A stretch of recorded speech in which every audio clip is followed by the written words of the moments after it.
In the spring of 1788, high in the Rocky Mountain foothills where the Salmon River cuts through what we now call Idaho, a girl was born to the Agatika band of the Lemhi Shoshone, a people who called themselves the Salmon Eaters, and her father was a chief and her mother knew every healing root and leaf on the mountain, and they named her Sacagawea, which in the Shoshone tongue means bird woman, for even as an infant her dark eyes seemed to watch the sky the way eagles do, and she grew strong and quick, riding bareback across the high plains before she was 10, her long black hair flying like a banner behind her, learning to track deer by the slightest broken twig, to dig camas bulbs that could feed an entire camp through the hardest winter, to read the wind the way sailors read the sea, and at night she sat close to the fire while the elders told stories of the Great Spirit who shaped the mountains and of strange pale men with hair on their faces who were said to be coming one day from the direction of the rising sun,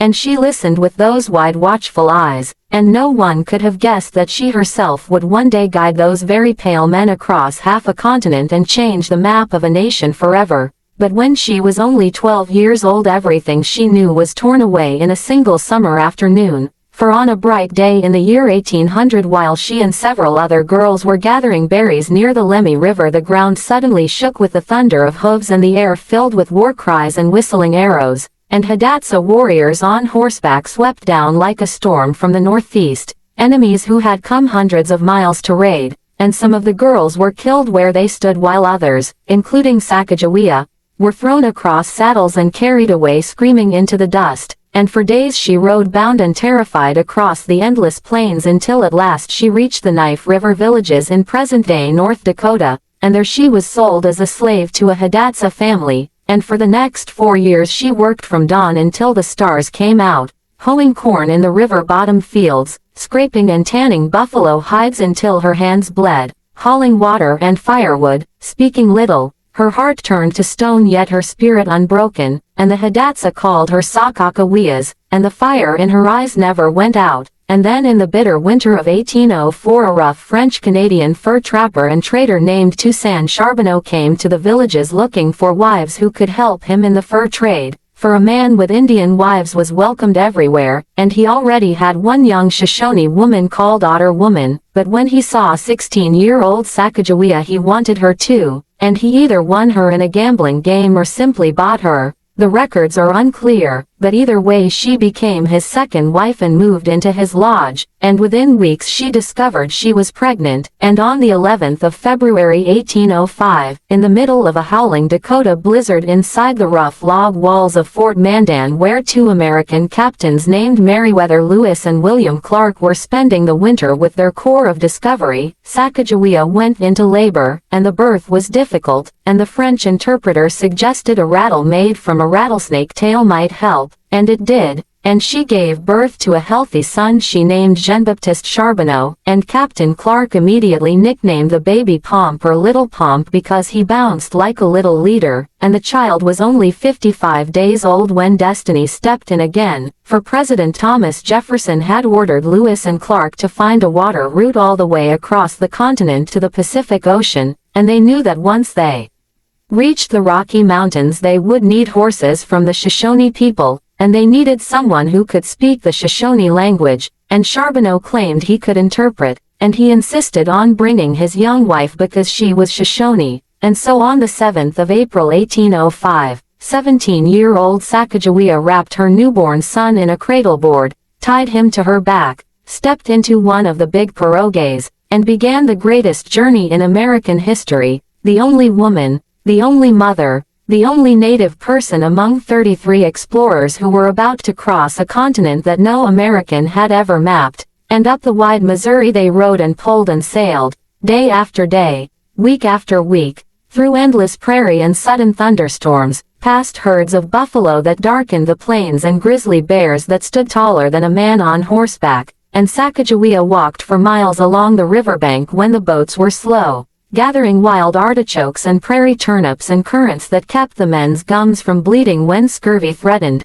and on the 14th of May 1805 a sudden squall struck and one of the pirogues heeled over and nearly sank, and medicines, trade goods, precious journals, and scientific instruments spilled into the rushing current, and while the men shouted and floundered, Sacagawea calmly reached out again and again with steady hands, catching the floating boxes and papers that held the entire record of the journey. And William Clark later wrote in his journal that if those papers had been lost, the whole expedition would have been in vain, and that the woman had saved them all. And as the weeks turned into months, they entered the country of the grizzly, and one day Clark was hunting alone when a huge bear charged him, and he ran for his life and leapt into the river and turned just in time to fire his rifle into the bear's open mouth as it followed him into the water. And that night around the campfire, Sacagawea teased him gently, saying, "You white men make so much noise, we Shoshone would have killed it without a sound." And she sang soft lullabies to Little Pomp under skies so wide and full of stars that the soldiers said her voice was the sweetest music on the whole continent. And in late July they reached the Three Forks of the Missouri, and Sacagawea recognized the exact spot where she had been captured 5 years earlier.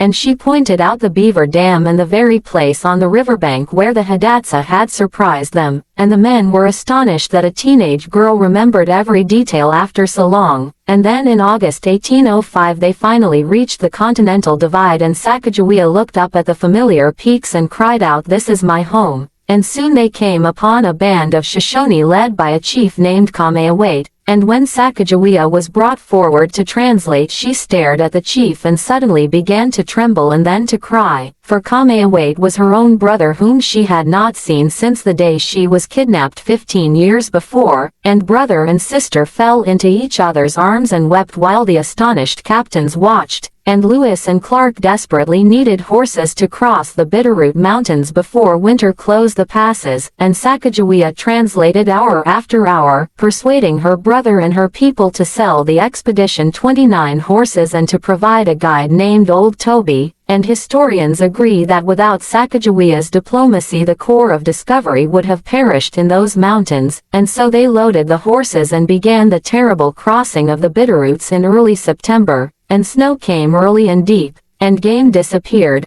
and the men were soon starving, eating their tallow candles and even their own horses, and frostbite blackened fingers and toes, and Sacagawea kept Little Pomp warm against her body and gathered rosehips and made pemmican to stretch the last scraps of food, and somehow they staggered down the western slope and reached the Clearwater River where the Nez Perce people fed them and gave them canoes. And at last on the 7th of November 1805, after months of endless rain and fog, they pushed through the mouth of the Columbia and saw the vast gray Pacific rolling in, and Clark wrote in triumph, "Ocean in view, oh the joy." And Sacagawea walked to the edge of the continent, touched the salt water with wondering fingers, lifted her son high so he could see, and whispered, "Look, my little one, this is the edge of the world." And they built Fort Clatsop near the mouth of the Columbia and spent a wet, miserable winter there, while Sacagawea traded with the local Clatsop and Chinook for whale blubber and roots that kept scurvy away once more. And when spring finally came they began the long journey home, saying a tearful goodbye to the Shoshone who had helped them so much, and the return was faster because they now knew the way. And on the 23rd of September 1806, after 8,000 miles and 2.5 years, the Corps of Discovery paddled back into St. Louis to cheering crowds and church bells, and the great adventure was over, and William Clark, who had come to love Little Pomp, offered to raise and educate the boy in St. Louis. And for a time in 1809 and 1810 Sacagawea and her son lived in the city, but the stone houses and narrow streets made her restless and homesick for the wind on the plains, and in 1811 she persuaded Charbonneau to take her back to the upper Missouri country, and on the 20th of December 1812 at Fort Manuel in present-day South Dakota, the young woman who had walked across a continent died of what the fort's clerk called putrid fever, probably typhus or some other infection. And she was not yet 25 years old, and the clerk wrote that evening the wife of Charbonneau, a snake squaw, died. She was the best woman in the fort, aged about 25 years. She left a fine infant girl, and William Clark later marked her name on his list of the expedition members with the simple word dead. But on the Wind River Reservation in Wyoming the Eastern Shoshone tell a different story. They say Sacagawea did not die in 1812. That she grew tired of Charbonneau's rough ways and simply walked away one day with her children and traveled hundreds of miles back to her people.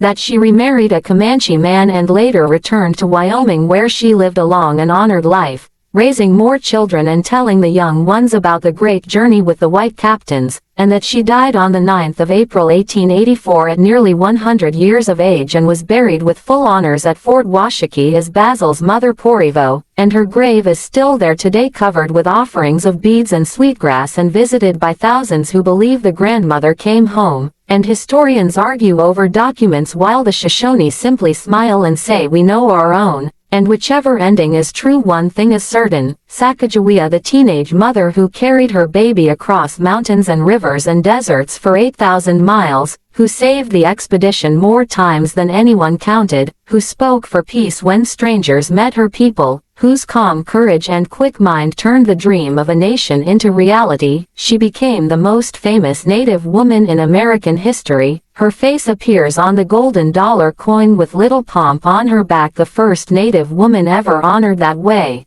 Rivers and lakes and mountains and schools and highways carry her name across the land she helped open, and every year millions of children learn that the greatest explorer America ever produced was a Shoshone girl who refused to let the world break her spirit, who walked so far that she touched both the Atlantic and Pacific with the same moccasins, who proved that courage has no age and that a mother's love can move mountains. And so whenever the wind moves across the high plains or an eagle circles above the Salmon River country, the Shoshone say the bird woman is still flying, still watching over the land and the people she never stopped loving. And that is the complete true story of Sacagawea, the girl who carried a nation on her back and a baby in her arms, and who still soars in the hearts of everyone who hears her name.